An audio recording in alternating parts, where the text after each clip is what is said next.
जय हिंद दोस्तों। तो EMRS Eklavya model residential school में पोस्टें निकाली गई हैं। काफ़ी अच्छी ये पोस्टें रहने वाली हैं। 7200 कुछ ये पोस्टें रहने वाली हैं।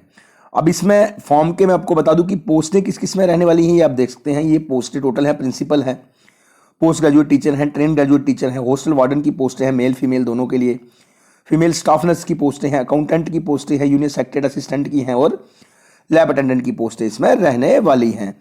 तो इसमें क्या फीस है, क्या पेपर का पैटर्न है, सब इस वीडियो में हम लोग जान लेंगे। कितनी पोस्टें किसमें रहने वाली हैं। तो जो लास्ट डेट है फॉर्म भरने की वो है 23/10/2025। जो इसकी है वो लास्ट डेट रहने वाली है।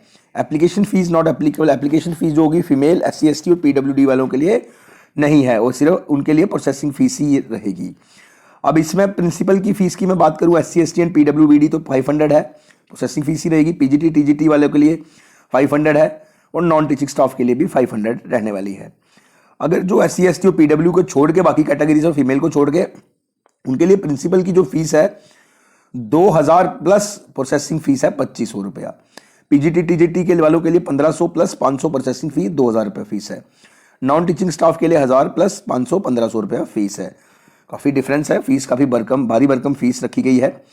डेट ऑफ एग्जामिनेशन टीयर 1 और टीयर 2 इसमें होगा, वो इनकी वेबसाइट भी नोटिफाइड ऑन NESTS की वेबसाइट पे आ जाएगा।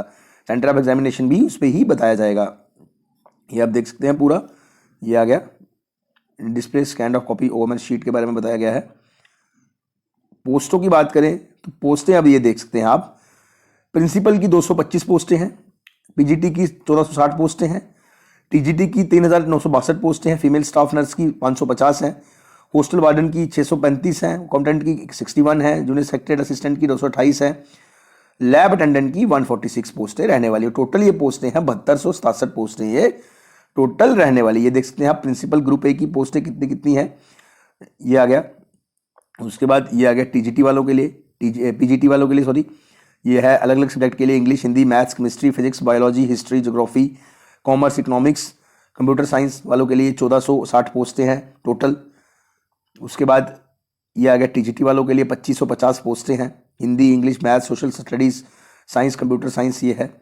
उसके बाद रीजनल लैंग्वेज वालों के लिए भी है। रीजनल लैंग्वेज ये आ गया आसामी, बोडो, बंगाली, गारो, गुजराती, खासी, मलयालम, मणिपुरी, उड़िया, संथली, तेलुगु, उर्दू, 223 पोस्ट ये टोटल ये भी रहने वाली हैं। उसके बाद TGT teacher miscellaneous of teacher group B 1189 पोस्टें ये भी रहने वाली है, जिसमें म्यूज़िक है, आर्ट है, PET male, PT female, librarian की पोस्टें हैं।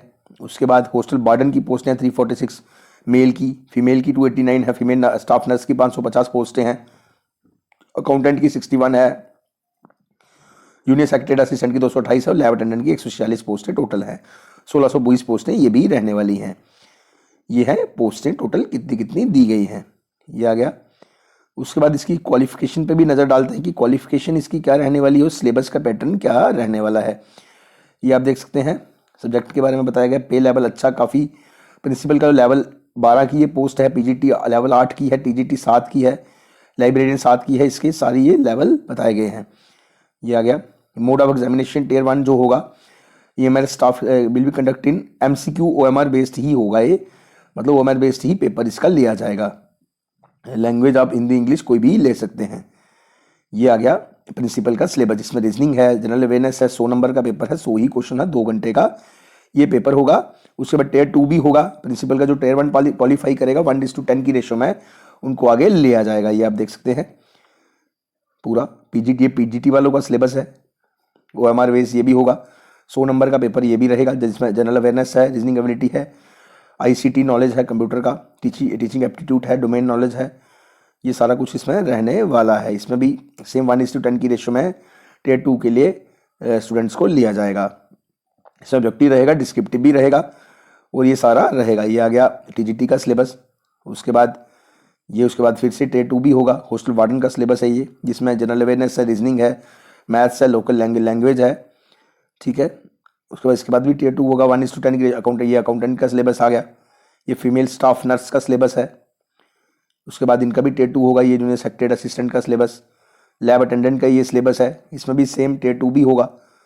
ये सारे सिलेबस इसमें रहने वाले हैं। इसमें जो पेपर होगा वो होगा OMR बेस ही पेपर ये लिया जाएगा।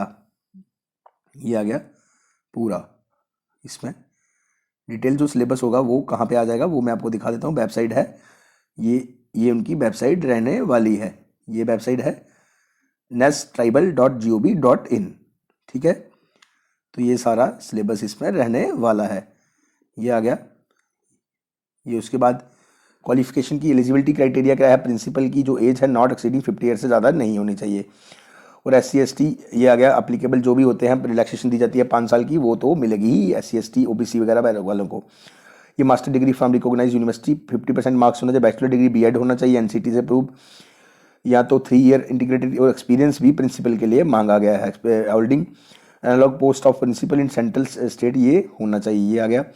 ये PGT वालों के लिए 40 साल से ज़्यादा एज नहीं होनी चाहिए। इनके लिए भी ये क्वालिफिकेशन आप देख सकते हैं। नोटिफिकेशन का लिंक मैं दे दूंगा, वहाँ से जाके भी आप पूरे नोटिफिकेशन को पढ़ सकते हैं। जिस भी पोस्ट के लिए आप एलिजिबल है उस पोस्ट के लिए अप्लाई करिए। ये सारा रहने वाला है। तो ये नोटिफिकेशन आया है, काफ़ी अच्छी ये पोस्टें रहने वाली है, इसको अप्लाई करिए। ये अकाउंटेंट का आप देख सकते हैं 30 साल बताई गई है, 30 साल से ज़्यादा नहीं होना चाहिए। बैचलर डिग्री मांगी गई है commerce in degree in commerce from recognise university. ठीक है, बिजनेस एडमिनिस्ट्रेशन वाले एलिजिबल इसमें नहीं होंगे। जूनियर सेक्रेटरी 30 साल ही है। 12th मांगी गई है।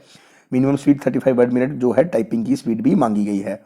ठीक है, लैब अटेंडेंट की 30 साल एज है, 10वीं पास है, डिप्लोमा होना चाहिए laboratory technician from a recognise board institution से, या तो 12th with science stream from a recognise हो तब भी चलेगा।